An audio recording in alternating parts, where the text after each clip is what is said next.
one. Then it went down to a district judge Stellini. Then it went down to a district judge Richard Hayes. Then it went down to a district judge Cleveland. Then it went down to a district.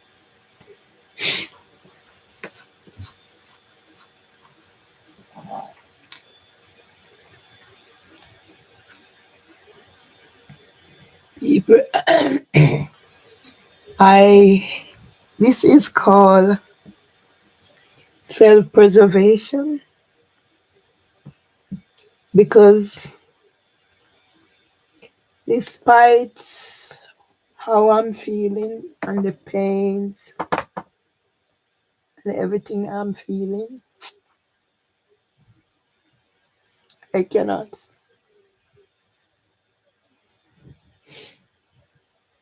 I cannot do anything to harm myself. And I wish God would take away the pain. Take away this pain. Take away the loneliness. Take away living in here like a criminal. I wouldn't mind. I wouldn't mind so much if I was functioning. But I'm not functioning. So that it makes it so much harder. I cooked yesterday and I eat.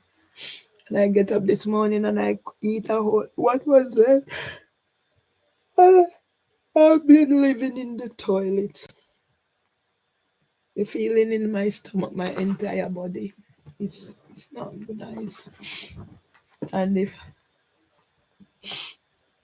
I wasn't raised a different way, I wouldn't hang on. But I don't know if God is punishing me. But if God is punishing me, I don't deserve this punishment. It would be better if God end it.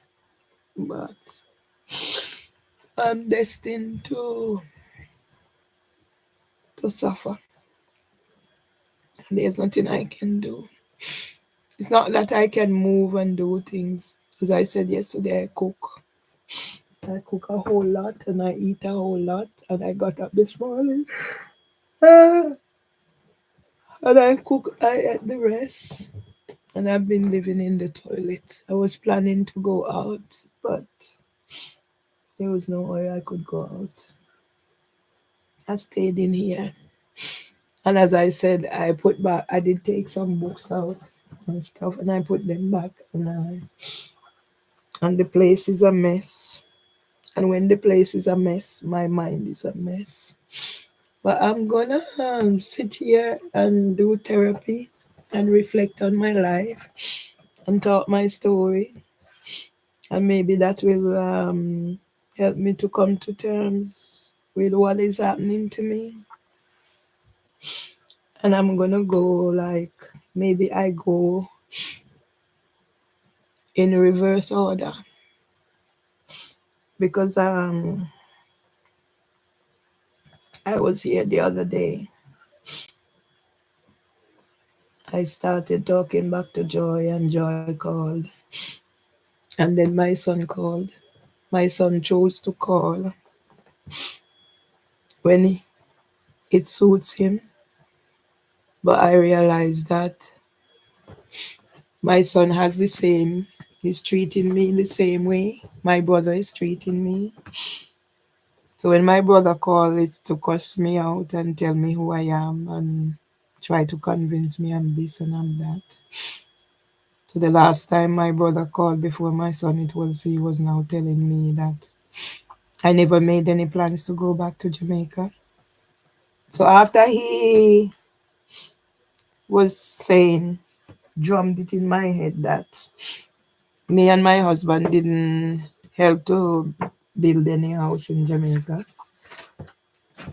It's all him. Everything is him. Everything I do is my brother. Now he's saying that I never, my brother said, I never made any plans to go back to Jamaica. Yeah, so that's his excuse now. I don't know why my brother hates me, but my brother must truly hate me. And I try every means and every way to get back in, but they don't want me back in. And I see what they intend for me to do, and I can't do it, so I'll have to suffer. Yeah. So after my brother chatted, and I realized what he intends to do, pushing me over the edge, I hung up the phone, and he called back and I didn't answer. I tried to reach out to my elder brother, and I even went as far as ask his daughter to ask him to call me. It's not happening, so I just decided I'll stay in here. The pains in my chest going down into my belly, the bitterness in my mouth, because I said I eat, but it's gone out through back through the toilet. And I don't know how long I last, but I try to make myself as comfortable as possible. So when my son called, he does the same thing that my brother does. Yeah, don't know why they hate me, but they hate me. So I was talking. He called, and then he was whatever. He's not talking. He was there for hours. He's not talking. I tried to get him engaged in a conversation. He's not talking. And then afterwards, now he's gonna want me to talk. So I played the same game on him. I just disregard him. Then he said, oh, he was there 3 hours or whatever, coming up, whatever. How much therapy do I need? Whatever. Make sure I have my paper, whatever. And then he's gonna tell me I must tell him that I love him so the world knows. They only call me when they have their own whatever. So now I'm like a sounding board for them to come put off their thingy on me to make me feel better. So I decided, you know what? Leave my son alone. I'm not going to tell him I love him because if he needs that, age 45 and whatever I've done and where I'm at in my life, if he needs me to tell the world that I love him, I'm not going to tell the world that I love him. The same way when he called me on the phone and telling me have his child, his youngest child who has sickle cell. Um, I must tell whatever. So I didn't tell him. I told the child the way I am being treated, and I'm putting it on record. Whatever it is, I don't know. My other son, he was in the hospital. High blood pressure couldn't stabilize. And then he came out of hospital. And I asked him, I said, can you do something to say he was in hospital, the impact on both of us, you come here and whatever happened. And I played it, I'm not gonna play it again. I'm just talking out of my head. Because the pain in the bottom of my belly from my stomach, my rib cage going to my bottom of my belly. I don't know how long. But I can't do nothing about it more than bear the pain. I asked him, I said, make something right. He said he would write and then he would make the thing first. My son didn't even put it in a video format. My son voiced it. And all my son was there talking about his experience, what he learned, blah blah. My son didn't even mention my name. I said to him, I said, Kevin, you don't understand what is happening. I want you to do something to say you come here and you see what was happening to me. I sent 3 voice notes to Kevin, and Kevin has not contacted me since. Not even a message, my son has not contacted me since. My son was expecting the little money that I have left. I should send it come give him now to get back his life on track. And my son has not contacted me since. And I said, you know what? Let me try and live. This is no life for nobody, but this is what God has ordained for me coming up 66. So I'll have to live. Yeah, I learned, I learned that my son's baby mother has gone and tell lies on me, and I'm thinking, why? How can a young lady who I help do that to me? And now it has finally dawned on me. Everybody is in the scamming. I'm here, I'm sat, I'm thinking about my poor Auntie Tilling and what she's going through, and not much I can do. From when my card got whatever compromised, and I went to the bank because I'm here waiting. So I see they send the PIN number come. And I said, okay, maybe I got it wrong. They're not going to send a new card. They're just going to send a PIN. I went to the bank yesterday. My rib cage going down onto all of my, under my belly button. It's just the pain. My mouth is bitter, but there's nothing I can. It's like I'm glued. And if I move here, I might go somewhere where the thoughts overwhelm me and I just decide to give in. So I better I talk.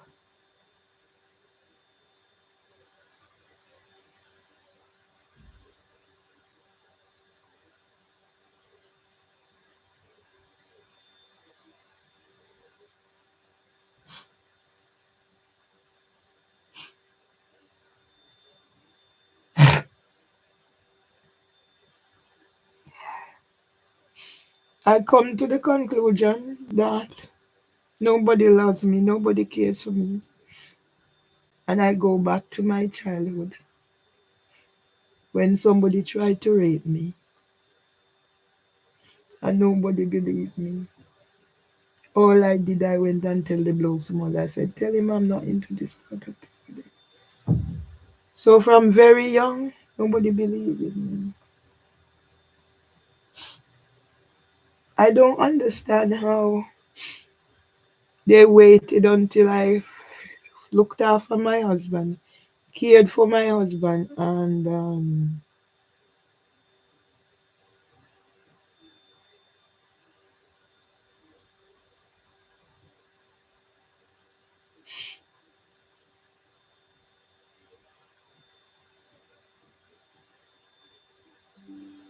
that is when now they're gonna try and let me suffer like this.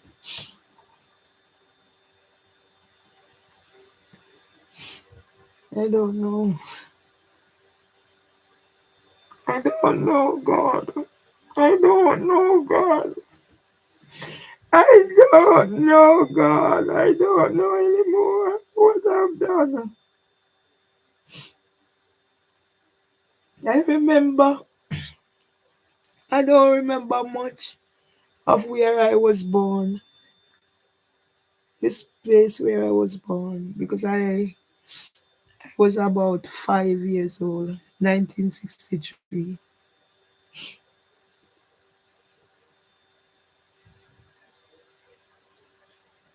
I wasn't even 5 years old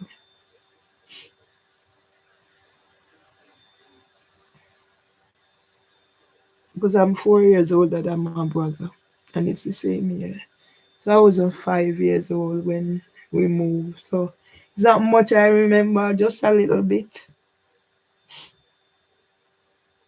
So I was about not yet 5 when we moved. So I remember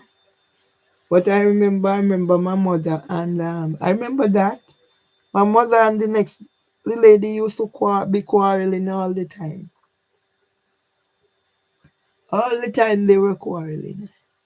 And then when we went down to the other place, mom and somebody else would be quarreling.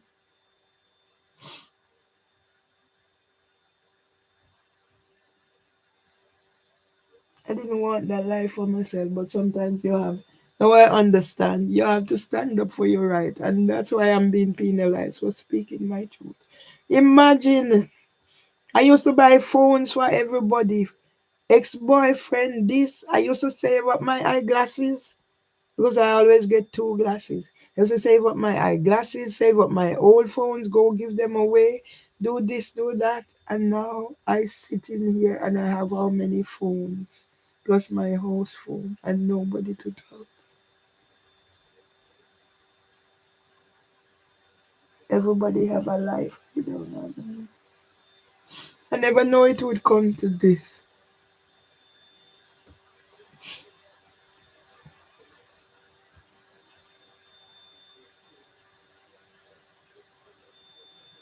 And it seems as if Irving wants me to be what they say I am.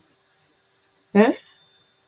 And then my son is gonna be there talking about if whatever a me, a him, a me them get it from.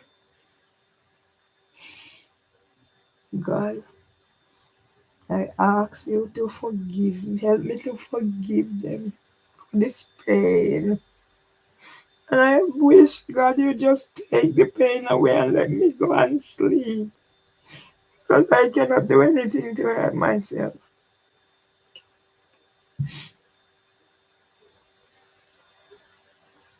What I've done for people. What I've done for people. And my brother-in-law died, and now my husband was responsible for him, and it was his responsibility, and he left me in charge. And although they take all the money, I make sure I send £1,000 to give Donald to help with his father funeral, because if I didn't do it, I know I'd be failing Tom. I am responsible for the scamming that people scam me. So it's not Tom's fault, and it wasn't Melvin's fault. So I had to live by my dear. And I think about my auntie who is hungry, and I'm looking down the same barrel because nobody cares about me. They come and they take what I have, and they still want. But they know better than the scammers.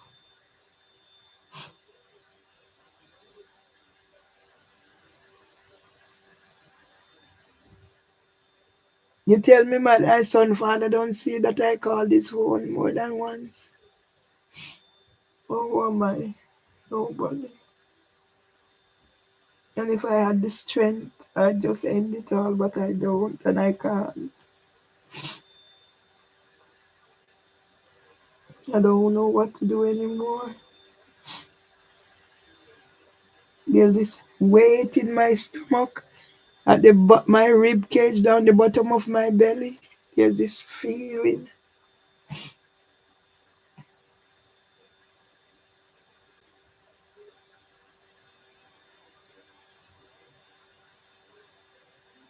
And I have to explore, why do people commit suicide? People commit suicide when they find themselves in a situation like, can you imagine 10 years coming up 11 years? Since I wrote to the recipient and I said, I am depressed. Yeah? I am depressed. I'm slowly dying of torture. And how many years later, I'm here. Worse off than then.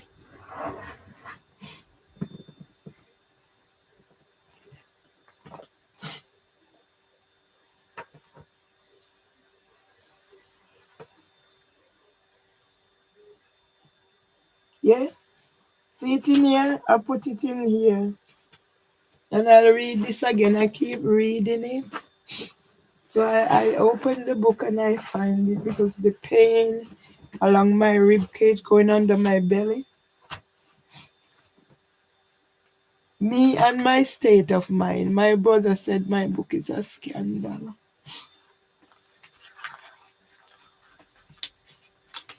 Folks, I do not want anyone to take this personal, but just to forewarn you about the state of my mind. I hope this will eventually give you an insight into who and what I am at the present time in my life. I am currently suffering from depression, which I have been struggling to keep under control, and believe me, it will not get the better of me. Sometimes I wish I did. I didn't try to hang on and end it because I can't take no more of this.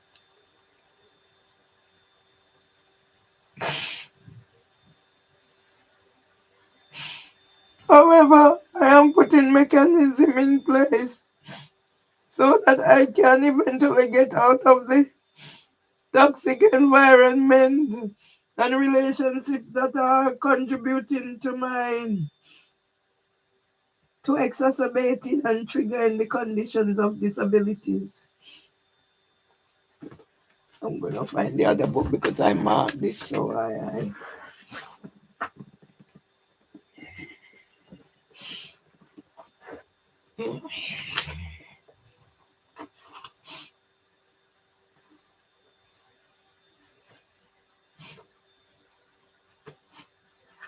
How can my brother say my book is a scandal?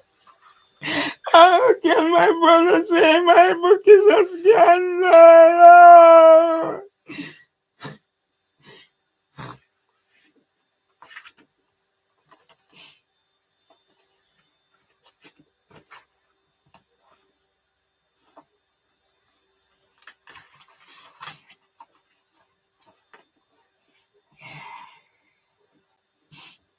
However, I am putting mechanism in place so that I can eventually get out of the toxic environment and relationships that are contributing to exacerbating and triggering the conditions of disabilities. Therefore, I'm making plans to be out of the UK before my 60th birthday, if God decides to keep me on this earth until then.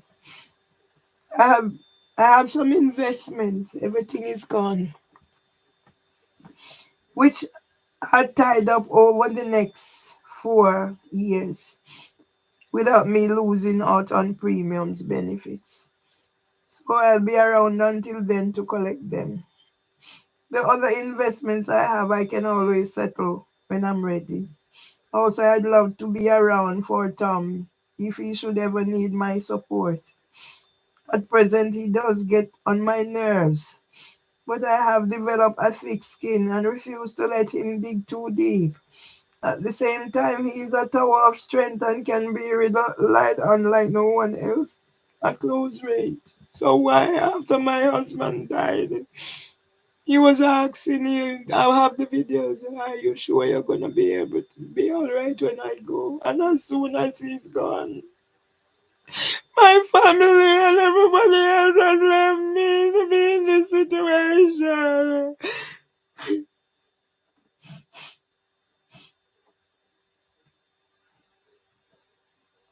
I have made the decision to do as much work as I can with the assistance of Tom because I know this will go a long way in putting Mama's heart at peace. And my brother said, I do not.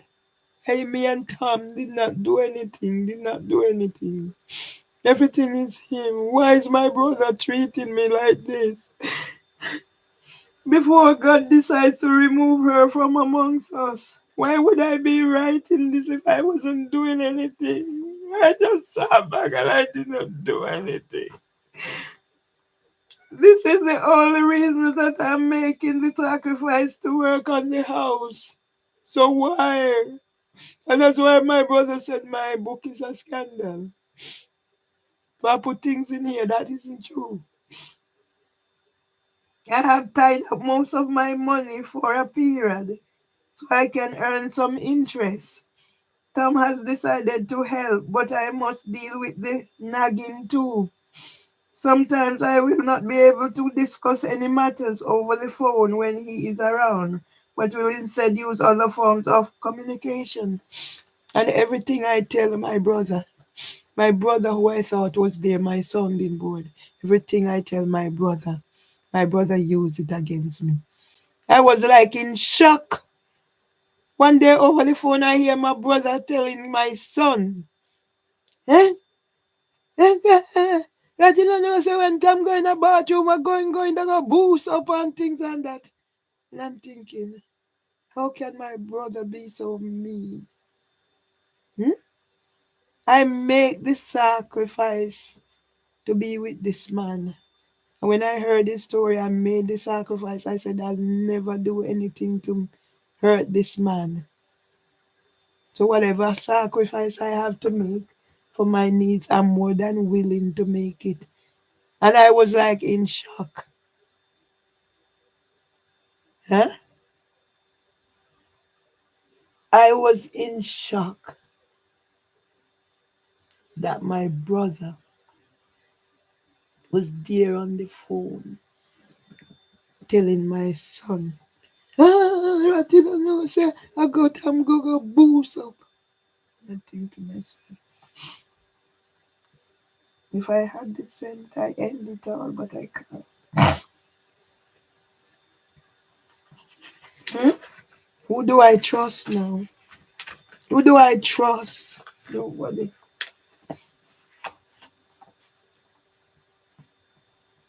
Seriously, I do not care about having much in life if I have a room to call my own. I don't need more than a room. And no, my brother said I can't go in his house.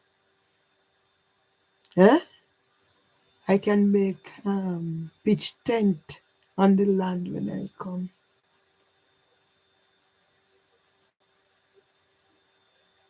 However, it is my wish to know that there is a decent enough family home for the family to have some sense of security.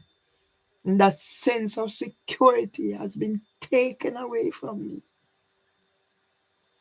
I have seen my parents struggle to provide a roof over our heads, and I know it was one of Ashton's dream to put up a decent house. So I'll be proud to know that I can make those dreams become a reality.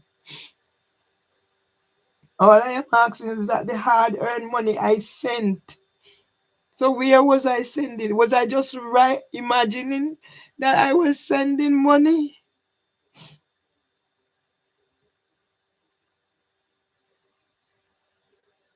It's spent wisely as Tom keeps harping on about how hard I must work for the money. He comments every day about the money I lent out, but I will not be crying over any spilled milk. I didn't know I was gonna get scammed. I'm so naive and whatever.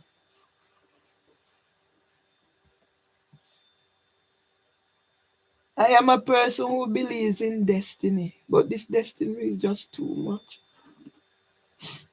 And I always say I came to this country for a reason. Is it to die without dignity? Is it to suffer like this after my mother died?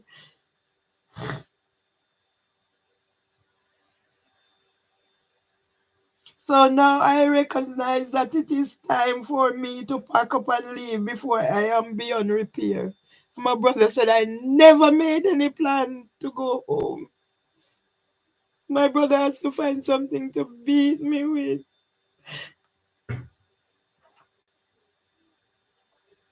There are forces intent on keeping me down, and I'm damned if I'll ever let them get the better of me. So now I'm learning once more to kiss ass before I can kick it. However, do not worry, I'm making my plans for when I am ready to leave. And my brother said I never made any plans to leave here. In the meantime, I am just humbling myself and walking with God. And how long is God gonna make me suffer? I've been obedient, I try my best. So when I retaliate, who can vex with me? that God allowed me now. 11 years coming up when I wrote and I said I'm depressed, I'm dying slowly of torture. And God is making me die of torture. And if I'm not careful, I end my life because I don't know when the suffering is going to become unbearable. Yes, and don't think I I have not been questioning the same God as to why me and my family must bear so many crosses from the time my papa was struck down with his illness. All I'm asking is please take care of my interests as I want to do what I think is best for my mom, who did so much for us as a family. I know my sons have been turned against me, and some of the things I hear my sons saying to me, do I deserve it?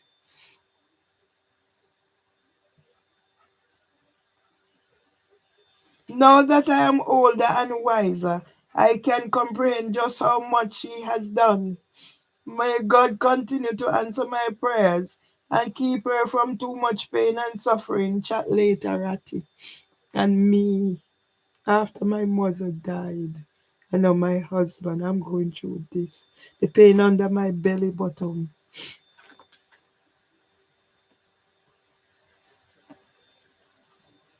Yeah? My brother said, yeah? My brother said, yeah? When I wrote this, I was 56. So it's 10 years coming up. And each time over a 10-year period, I must suffer.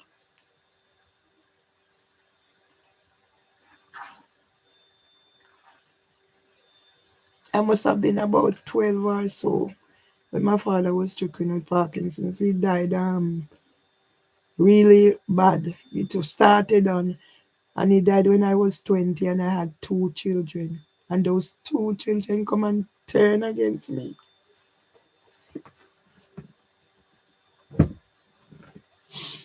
Those two children come and turn against me. Some of the things my children say to me. And my children cannot talk who their mother is.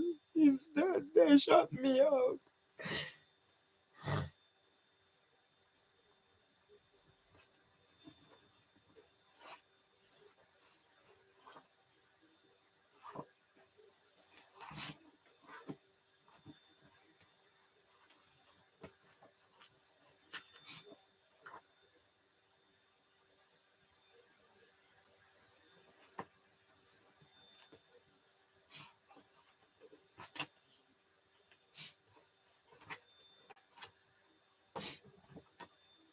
My rib cage, the pains. If only the pains would go away. If only God would let me function. So I'm functioning so I can get up, wash myself properly, cook a proper meal, eat and move about. But it's like I'm waiting to die. As I wrote slowly, I thought, why?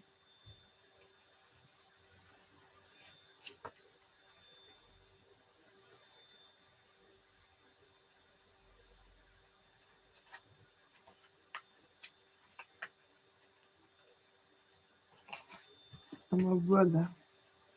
My brother digs in. And then when I see my son with the same, doing the same thing my brother does to me, and I'm thinking, from 2009, when my brother, in anger, said, I have 1.5 son. Do you want to know how you have 1.5? And said, I hate my son because his father didn't marry to me. And I asked my son, I said, Val, do you believe it? He said, he don't know. And to this day,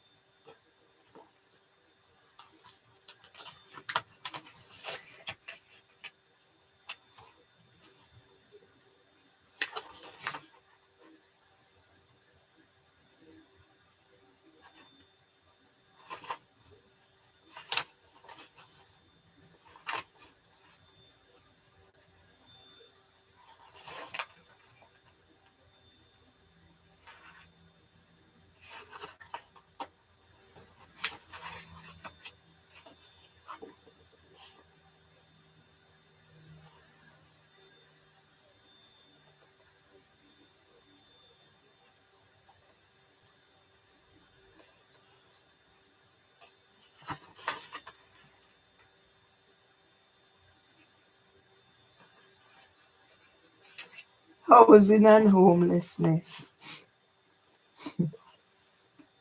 Little did I know that these things were going to come and affect me when I write this book. As I was coming from the East Street Market, pulling my shopping trolley along in the pouring rain, I could see that the traffic was piling up and slowing down at the traffic light as there are some marchers. The March for Homes from the leaflet I was given. I could see they were covering some of the local areas of St. Mary's Churchyard, Newington Butts, Elephant and Castle SE1 6SQ. I put my trolley at the side of the road, got my camera out to get some pictures of the proceedings, of course, and I was handed a leaflet. Since most of the marchers had gone on ahead, I only got a few, but the one at the end did resonate with me. This was a house made from what I am assuming is cardboard depicting social housing. Little did I know.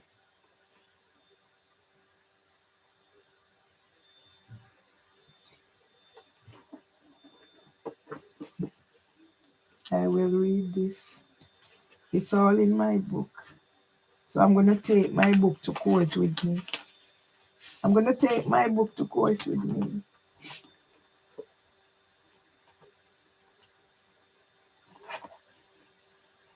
This took me back to a time in my life when I was feeling vulnerable, as I was left homeless. London Borough of Lambeth Housing Service reference. My homelessness came about from years of experiencing domestic violence, and decided for once in my life that I was going to stand up to the perpetrator.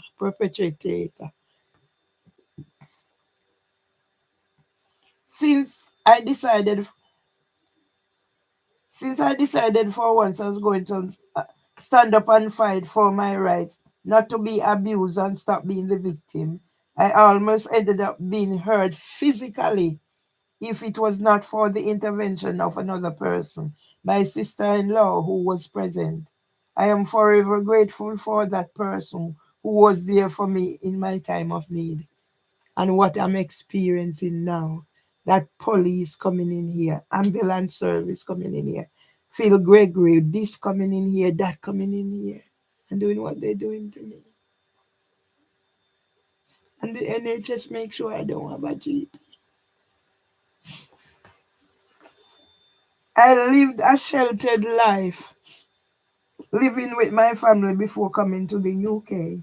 And even when I started experiencing domestic violence, I just thought I could not cope on my own. However, when push comes to shove, that is when the coping mechanism kicked in along with the fight or flight theory come into play. On this day, I made use of all three to get me through my plight. There were other professionals involved, and I was advised to find somewhere safe as a refuge. And this is where, being in there, I'm refuge for a few months. Uh, was it September, October, November, December, 4 months and getting here. And now where I got as a refuge is now turning out and treating me like this.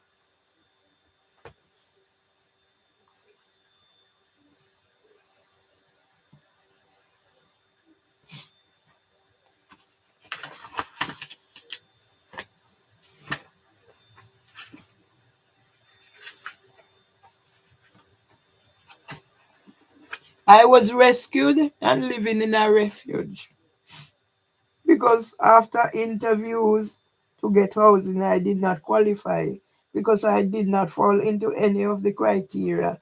Not pregnant, have a disability, yes, Chacha. I had a disability, but I didn't know I had a disability. For me, I just get on with life. So I never at no stage use my disability for anything. And now people telling me I must use my mental health.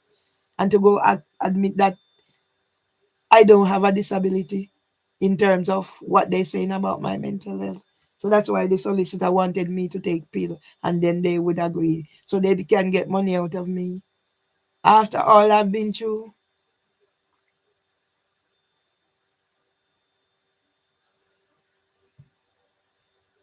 And even though my name was on the council housing list, they could not offer me any support.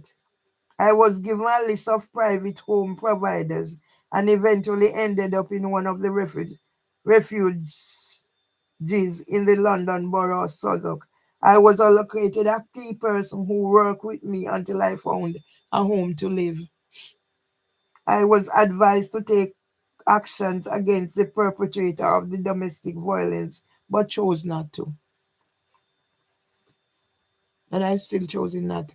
And see now, I am made a victim. And I have all this written. Me and Justice Judge Beecham will have to talk. And then they'll see. Because I gave both the solicitor and the barrister a copy of my book. Phil Gregory got my book. Joseph, who came here, got my book. I give everybody a copy. I just give away. And they don't see all these things in there.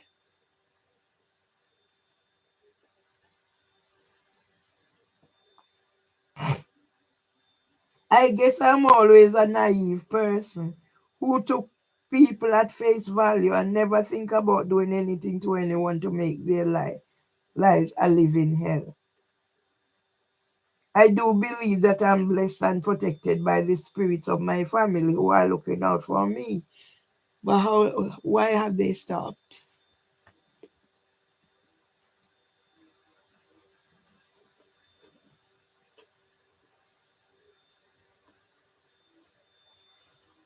So I consider myself lucky in certain aspects. But what luck is there for me now?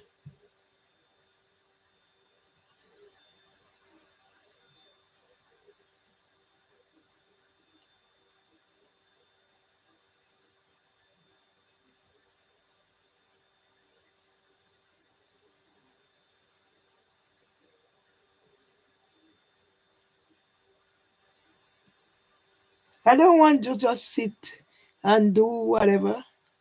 I want to be productive, but what else do I have? Nothing. So I do what's the best. Because if I can't go out, because I am having whatever, I eat and it's just passes, goes back in the toilet. 6 times I'm in the toilet. I can't go out like that.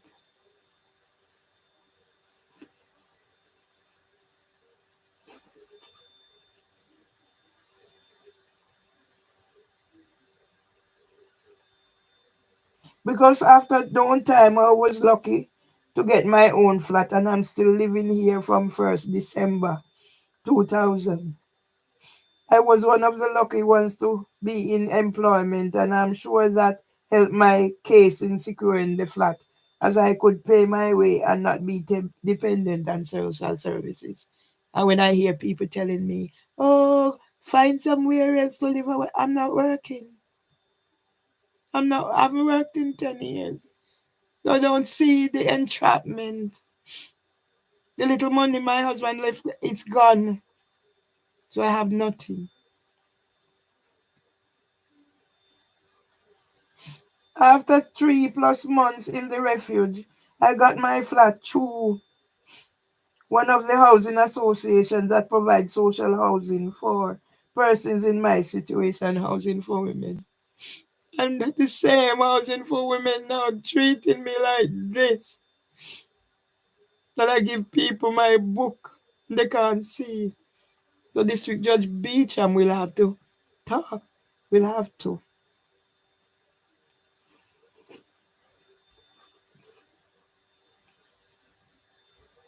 However, I was confronted with the dilemma of having to pay two rents at the same time.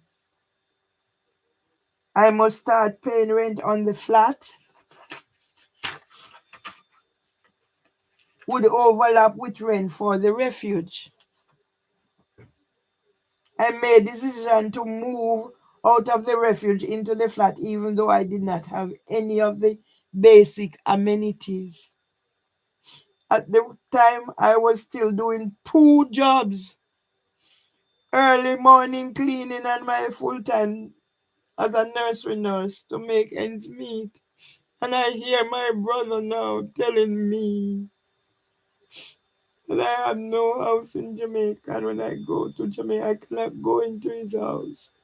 I can build tent on the land.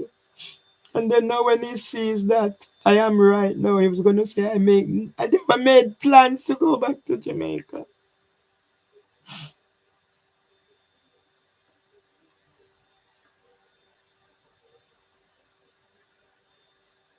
If, therefore, because I did not have much time to spare, I moved into the empty flat and started off sleeping on the floor. I'm not lying. And my brother said my book is a scandal. To protect me from the cold and just got on with it. No, I spread lots of newspaper and layers of clothing on the floor to protect me from the cold and just got on with it.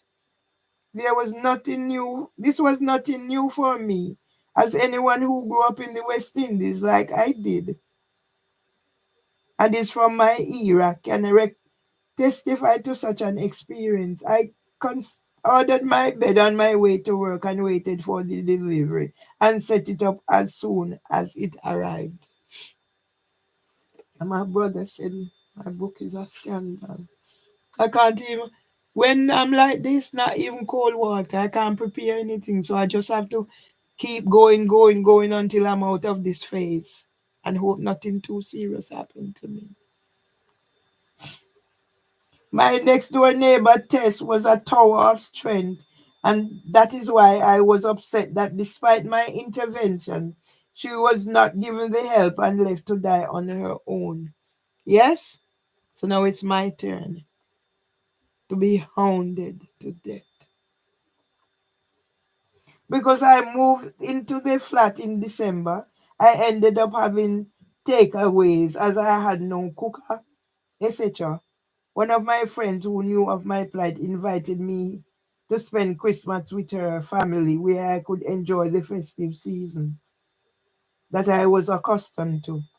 I count myself lucky when one of the refuge center was closing in Peckham and I was given a few household items to furnish my flat. The cooker is still there. Some of the whatever I have is still here. And today, look at what is happening to me. This pain in my stomach.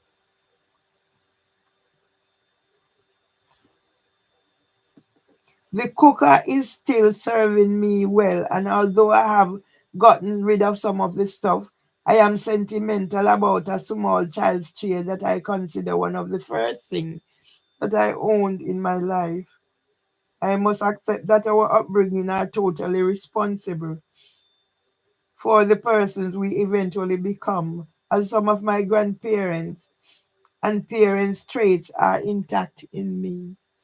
Eh? And I must not stand up for my rights. And you're going to send me to prison for my rights and leave me homeless? Well, let's see how it's going to happen. I am a hoarder, like my older folks, so find it hard to part with things that I believe others can benefit from. Growing up without having some of the basics that others took for granted have had a great impact on my outlook on life. That is why I fight so hard to hang on to some of the things that I cherish and which mean so much to me. So, what is going to happen to my things? These things that I have, my photographs, what's going to happen to them? Say I bought a keyboard, say I was going to teach myself. I fa- I refuse to take anything in life for granted, and I miss forever. And I'm whatever trying typographical level, trying to uplift myself, trying to break the cycle of poverty that held me back for a significant period of my life. I do not want the circumstances in which I was born to become the outcomes of my life, as I'm trying my best to empower myself to bring about change for my family and me. And here I am, abandoned by my family. Abandoned by my family to this life. My brother said my book is a scandal. On the leaflet I got, I can see Diane Abbott, MP, listed as one of the speakers for a discussion on Tuesday the 10th, February 2015 at venue Walworth Methodist Church, 54 Camberwell Road, London SE5 OEW. I spent last week listening to the politics show on the TV with her and others, as I intend to do a feature. So from when I'm writing, and now you're going to tell me to remove things I pay my money for, and it's part of injunction? Updates. So now I can go and see her in person and hear her views about some of the matters that are important to me in my area of South London. But look what they done to Diana Abbott.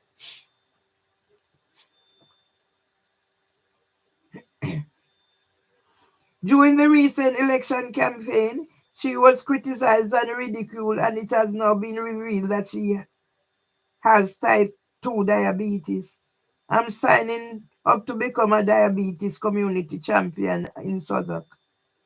I was diagnosed with diabetes in 2012, and I know the implications if I do not manage and control the progressive health condition. And I do two blood tests, and all I'm asking for the results so the dentist can get it. No.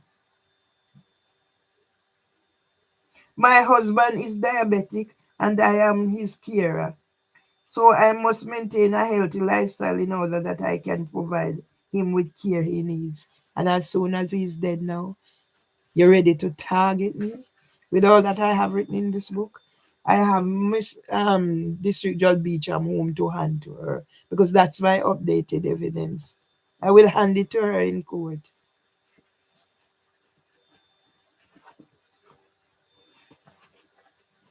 Because I've been saying, no, go get your own copy. But if she think I'm going to be imprisoned or whatever, she wants to keep the case. Why did she delay? She wants to keep the case. Yeah? Why did she delay? I don't know what needed. All of a sudden, over Christmas period, now you're calling, whatever.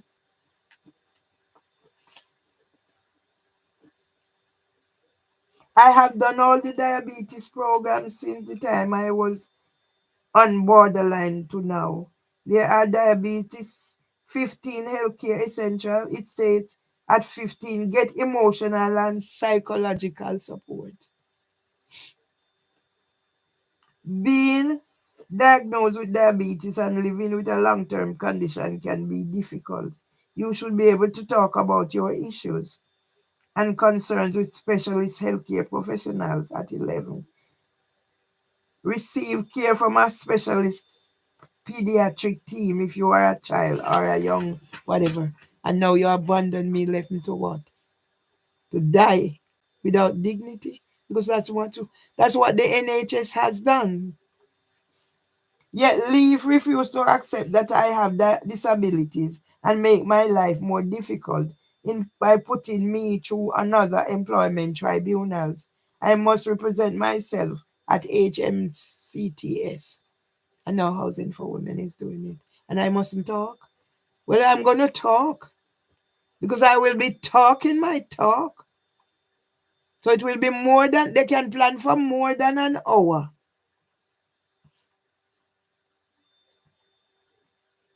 Seeing the marches reminds me of the time when I went to one of my housing association annual general meeting and had the fortune to listen to the Reverend Pembury Rose Hudson Wilkin, chaplain to the Speaker of the House of Commons and chaplain to Her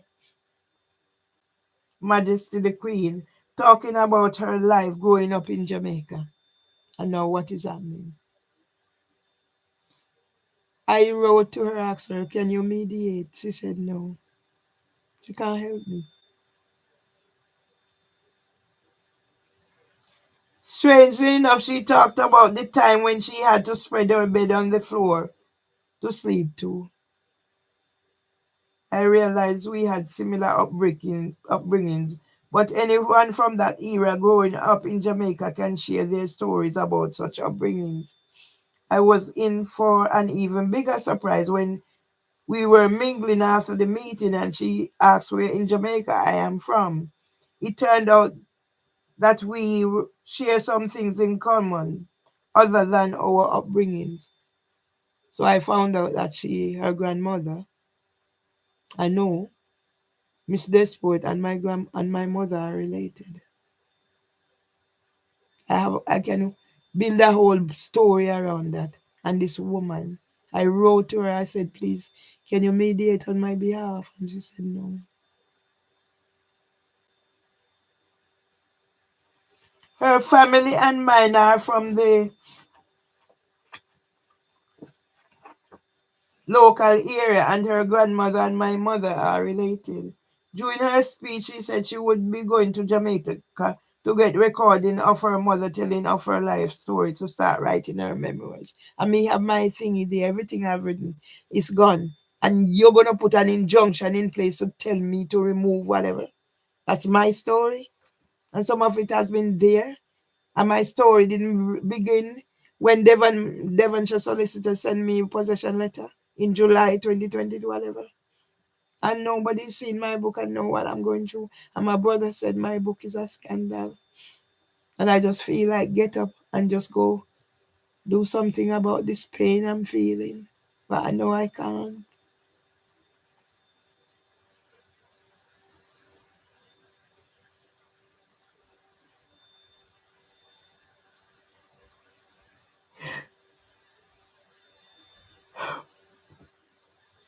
Each time I witness events like this march along the road in my local South London, the memories of my life, whether good or bad, comes back, and I have no alternatives but to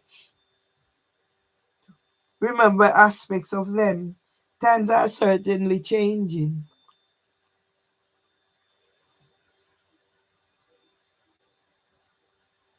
Because I recall on my first visit when I returned and shared my experiences of seeing people who are homeless, it was hard for some to believe it. Eh? And me, for nothing that I have done, can be imprisoned and made homeless. And I'm just going to let them lead me like an idiot to homelessness and imprisonment with what I have written in my book. However, almost ending up homeless myself, this was just another of the experiences in my life that helped me to understand more about some of the issues that we all must deal with at some stages during our lives. Yeah. So when I class this madam, I'm gonna class her properly. I will class her, and I will make a book of whatever, and I will put the fact in there. Yeah, I didn't watch the ITV show, but because it came on my brother's birthday, I'll make most of it. I will. It's mine. Yeah? So this is what's going to tell the story of a country where whilst you're preparing, you're sending my husband birthday card, there's a housing association that is doing whatever they're doing, and you join in with them because you don't know. So you're going to be tarred with the same brush. Yeah?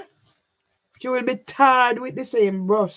And then we question, did she have a hand in Diana's murder to be queen? Speculation, of course.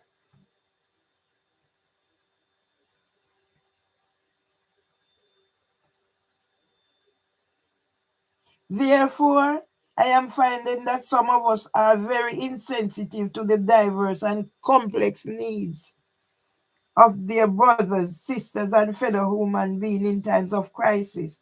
And we are living in a world where dog name dog and no one gives a toss. But how can this be right?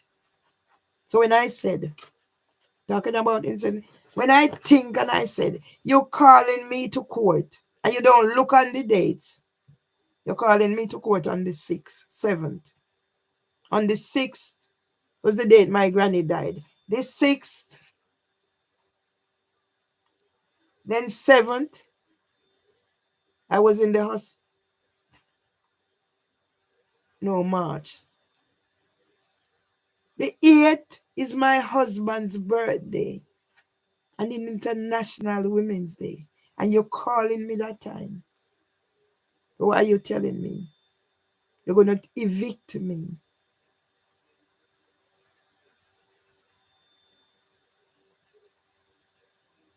And here it comes back. Insensitive. I'm saying how insensitive. And you have this case. You want this case. You want this case, District Judge Beecham. Let's reason.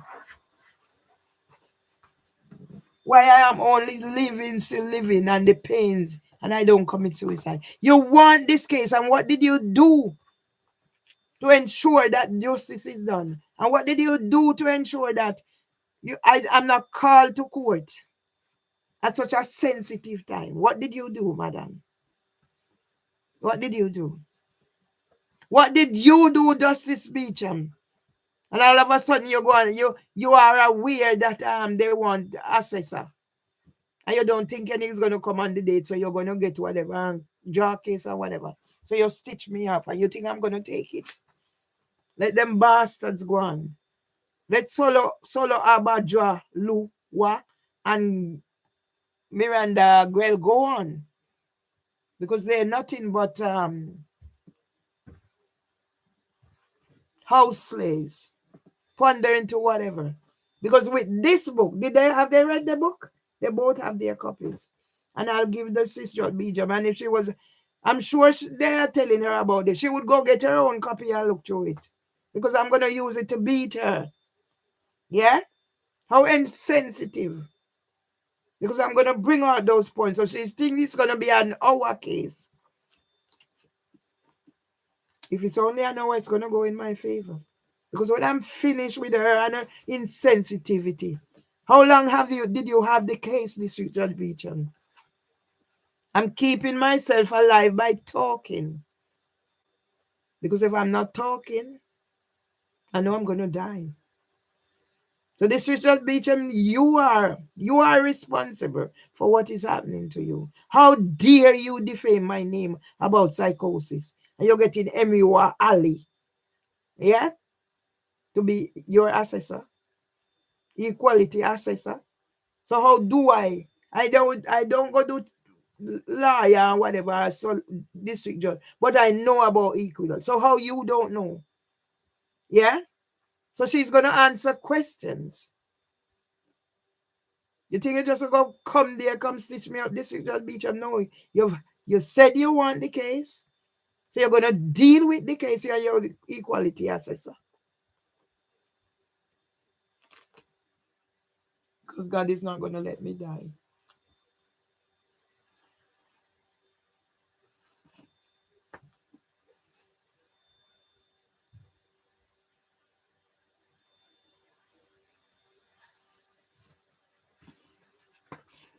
God alone, only God alone has the answers to any of these queries for which I am still searching.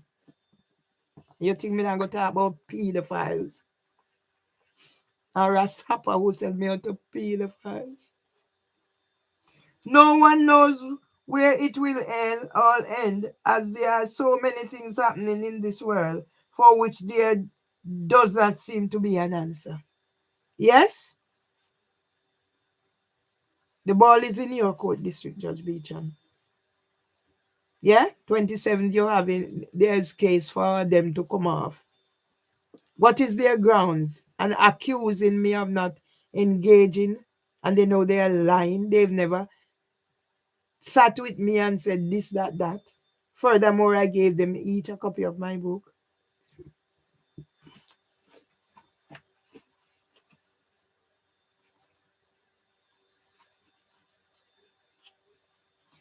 updates. I am making sure to get involved, having my say, as I am being given a voice to be heard. So why is that voice been taken away? Therefore, I am aware that there is a Housing Heroes Awards 2017. Southwark Heroes, that is why I am challenging the Department of Works and Pension to pay me up for the rent arrears that help to trigger my mental health conditions. Yeah? The DWP is also responsible for me not having the time to prepare my racism case the first time, saying they were not aware of me. Because the DWP refused to sort out my benefits, I have to have my claims turned down a second time at the employment tribunals. This serves to exacerbate my mental health condition, as in addition to the fact that as a layperson, I was struggling to prepare my case. Monday, the 16th of March 2015 report sent to senior HR. Dillis. Since I don't know my shift because I left work on Friday and forgot to check, I left home early for a 9 o'clock start. Luckily I did, because when I got in at 8:53 and says to the manager, I don't know my shift, so I came in for 9. She said, it seems as if you are psychic. And now them are going to tell me I have psychosis. As usual, I felt the tension as I walked in, but tried not to be put off too much and carried on as normal as I can. LK is in the graphics area, yet BS is still running out of the room to get the door out in the passage, and the door is also kept ajar. Remy popped her head in from next door to tell me that that child A will not be in because he is not well.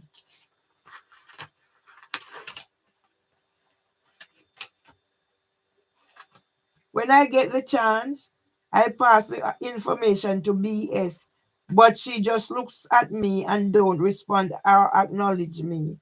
So I went back to my job. Child BT send comes in at 9, and the carer is trying to settle him into the room, telling the children, child A and others who gather to greet him to let him settle first. He didn't want to go down, so I offered to take him. I'm using early intervention strategies with him throughout to help him settle. I took him to the table with the Play-Doh and is trying to get him to interact.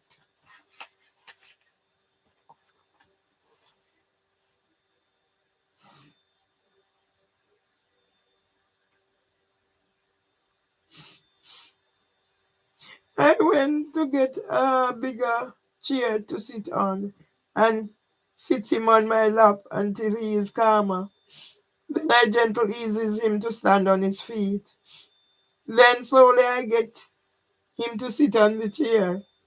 I gave him the round plastic cutter that he is playing with, spinning, and then throwing it on the floor. Child A comes over and is using the Play-Doh to put round his hand, but after a time he starts pushing her away. I have been explaining to the children about child BT needs, so she knows he needs his space. After a time, child BT wanders away but goes into the bathroom and is doing what I have seen him doing lately. Pulls out the nappies and wipes and throw them on the floor and is trying to climb up. I am watching him and realizing he's becoming more agitated. And I go into the bathroom and he's trying to get his attention. He runs his hands under the tap and is feeling the soap dispenser. Then goes back to trying to climb up. I lifted him up and put him on the mat and he feels it. Then he's crying again. So I lift him down. He's getting more agitated, throwing himself around, and I'm conscious there is a protruding piece of skirting and the rubbish bin that could pose a health hazard.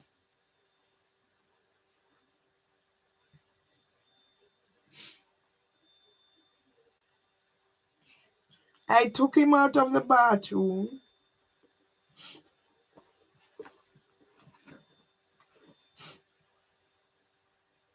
back to the table with the Play Doh. He's spinning the Play Doh around on his hand once I got him to settle. At 10 o'clock, I wash child BT hands and takes him to the snack table and tells adult R to let him have snack. After he finishes his snack, he finds his way back to the bathroom area and I keep a close eye on him since I already identified health hazard there could where could potentially hurt himself. I am trying to understand why he keeps going for the nappies and wipes and wanting to climb up. When he gets agitated, he throws himself around, and if I'm holding him, he's stiffening up and headbutting me, feeling unwell. At this stage, I'm having palpitations and feeling dizzy, so I don't want to be holding child BT and possibly having one of those episodes I'd witnessed my husband having. Hypo. To date, I had managed my health conditions, so had not had any such experiences, but was aware of them that I can be affected because of my disabilities. I am standing inside the bathroom, keeping an eye on child B, T, and I can see adult BS in the kitchen chatting to manager LK, and she has been there chatting for nearly 10 minutes now. Since others were monitoring my time, I started doing the same and monitoring theirs as part of my defensive practice.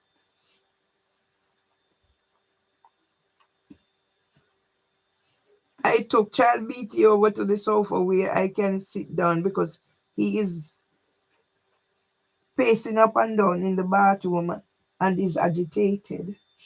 Some of the children are engaging with him and he is responding. I give him his space once he's settled, no longer crying and engaging with the children or exploring manipulating toys.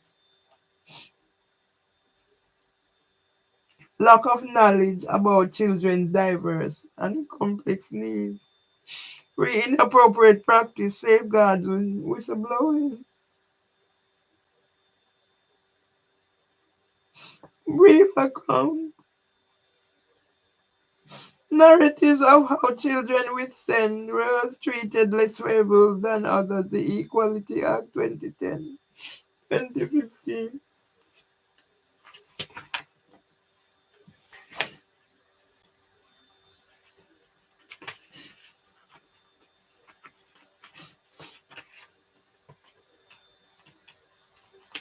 I wish God would take me out of this suffering because I don't deserve this.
I wish God would take this pain away from me. I only wish God would take this pain. Don't have me have this pain. Let me able to function. So I'm eating, at least for my health. But no, God has to punish me and I don't know why.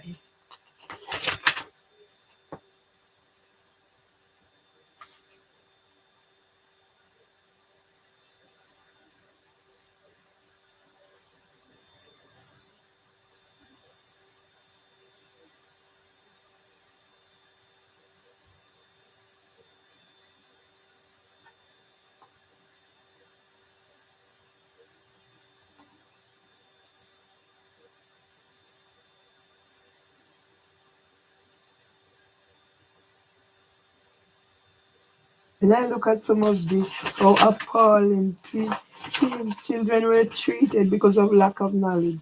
And now, and now I am the one. Yeah? I am the one. Yeah? I'm not treated any better. Yeah? I am the one now. Who was always there. Now I am the one to be treated. Yeah? And nobody is hearing me. I'm here. I wish somebody would call so I can talk so this goes away. Hmm?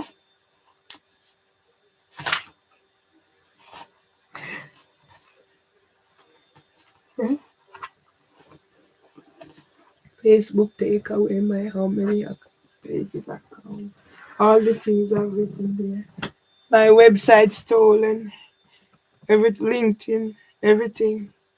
And now if I go on whatever, even my own thing that I've loaded, Instagram is stopping me from commenting on it.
Do I deserve to be living like this?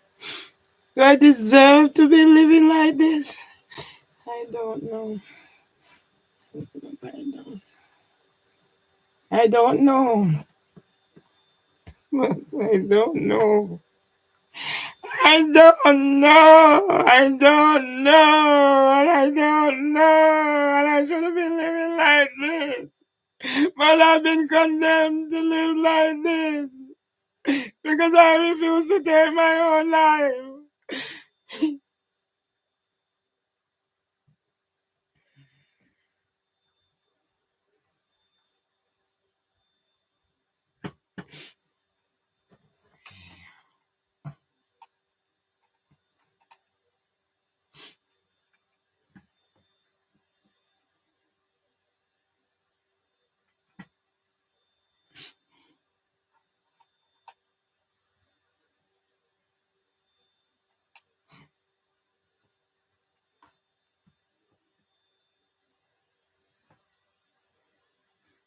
These people, they have no consultation with me from them stitch me up to say yes. I said no. I said no. I have my proof. I've never done this. They said nobody will allow me to talk. No judge will allow me to talk. Yeah, they will have to talk for me. And from there, they go ahead. They left me. And now they're coming off the case because I am not engaging. I'm not giving them things. Eh? So yet you go to court on the 9th. You didn't consult with me, whatever. I wasn't needed. So go ahead.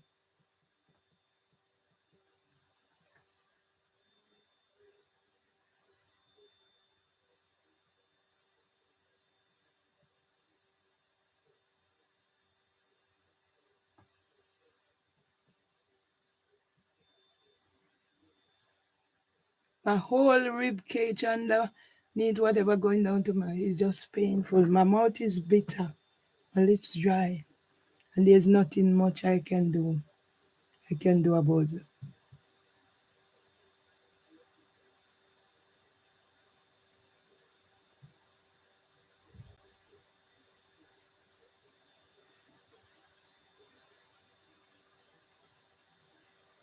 What is happening?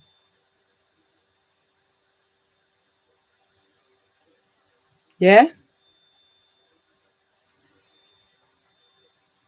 And everybody who knows me, including my family and my 2 sons, they can't say who I am and they left me to die. But there is a God. There is a God, and their time will come. I'm not wishing bad for nobody.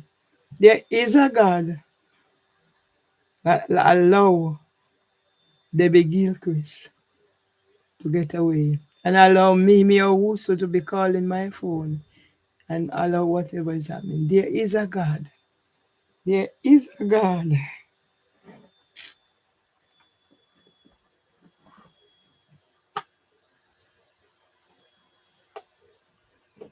So if I can write that, it is there. Somebody will see it one day. It's in my book. Somebody will see it one day. One day somebody will see it and highlight this fact.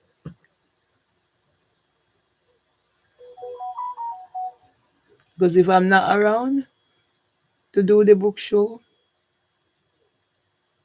yeah, my chest is like it's constricting.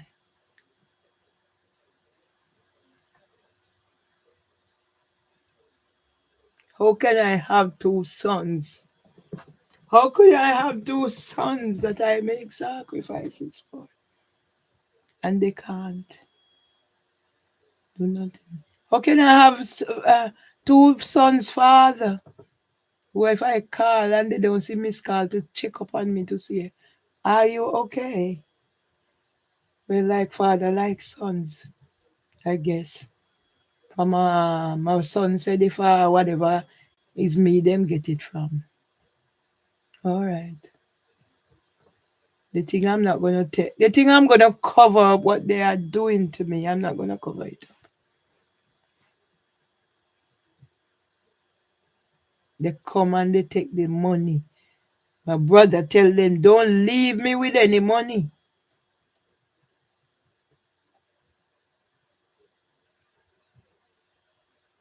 So as somebody said, that's all they come for. And now me must pick up Kevin pieces. Me do all me can, boss, whatever. And me still fi do. But there is a God.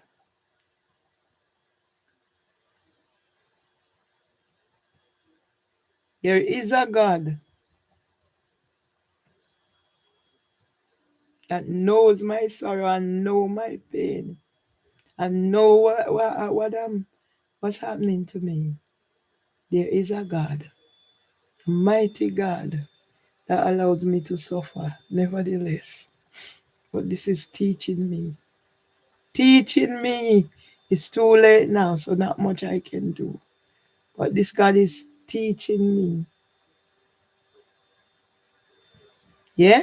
And Facebook is going to be sending me email, miss updates. Michael Sinanan made a post or whatever. Eh? So now me must go there and now go engage. After you take away my how much account? How insensitive. Who is Michael Sinanan? Now you're bombarding me. After you take away. So now when I come now, so I have things so people will come and you can make money out of my misery.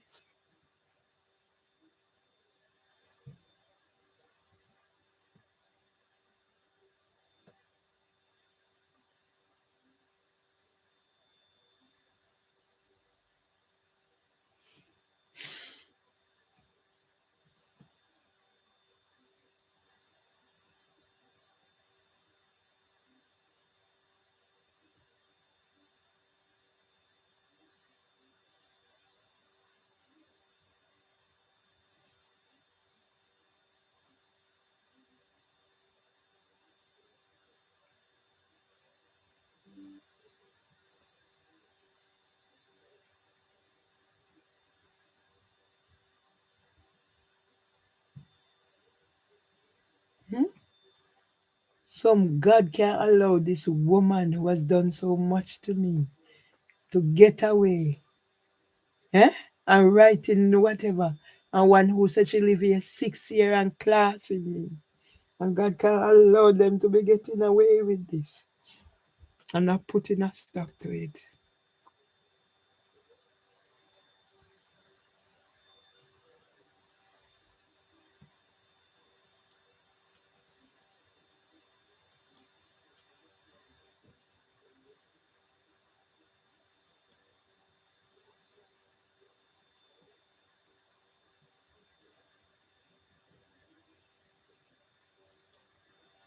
And then they wonder why people commit suicide.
When that boy pull gun, me say, boy, pull gun for my son.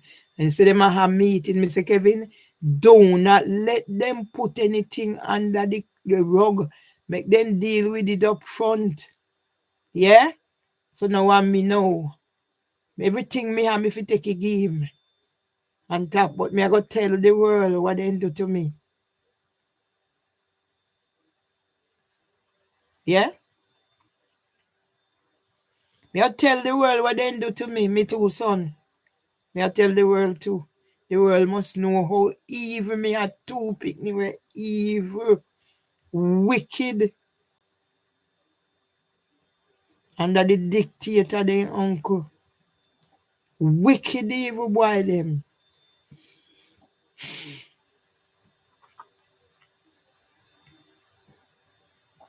You then think the world not gonna know. You think me I hold nothing back. Me not hold nothing back.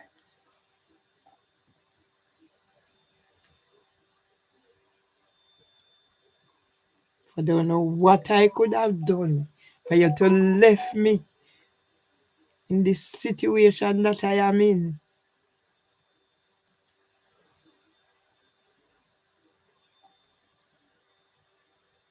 What could I have done? Eh? What could I have done? And boy, the parent phone and tell me about um um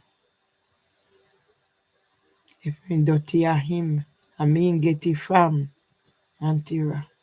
Me nah have nothing to do with them. You know. Me I make them stay with them.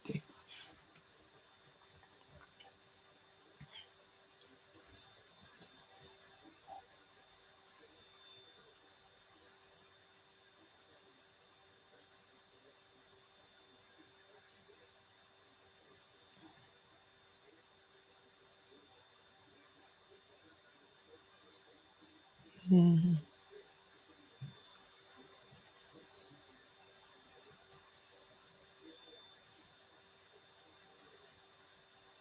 Me pity them.